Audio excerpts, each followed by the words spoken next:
Mke wangu leo kunjua kunipigia vitu mujarabu kabisa, kwa sababu kwanza nkizina kila nikiuchuza waniangalia. Waliwani tasa. Karibu mwanangu.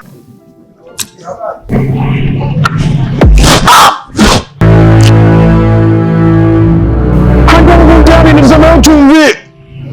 Kwanza nasema baharini kwa chomwe. Na halafu ndio naondoka hapa. Sijeka chumvi. Kumpua nani chumvi? Kwa jirani hapo. Jirani yupi? Sio rafiki yako Kea hapo. Hamadi, rafiki yangu Kea. Mtume. Mtu wangu Kea hujui kama tunaongea vile naye. Yule ni mbaya, yule ni shirikina, siku nyingi sana. Kashataka kuniua yule. Kashanikosa na leo kushakwenda ingia kwenye mtego, mtu wangu kushaniua. Ndio chakula sikili tena. Otokea ngoja ninge muda mimi mtoto anamfuata Kea.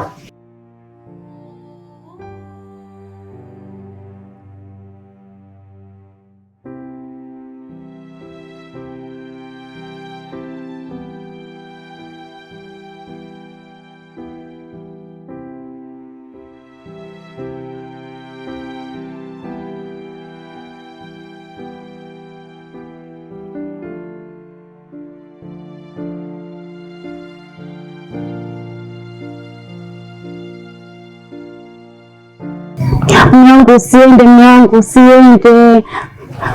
Wewe hujui Kea? Kea hajakupa chumvi. Kea ni mshenzi. Mwanangu usiende, sasa ujirani huyo. Mwanangu usiende. Usiende sasa mwanangu, ndio ujirani. Oho, ngia humo.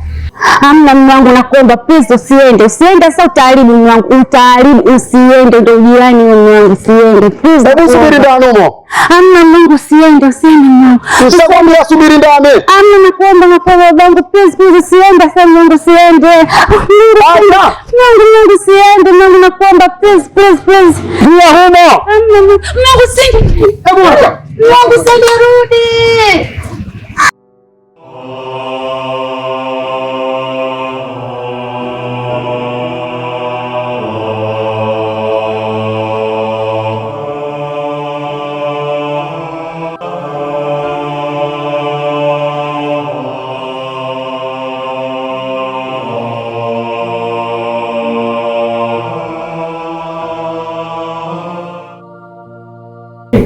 Yeza mirayo, haitamilia kukusudia niwe, kumbe mbaya sana.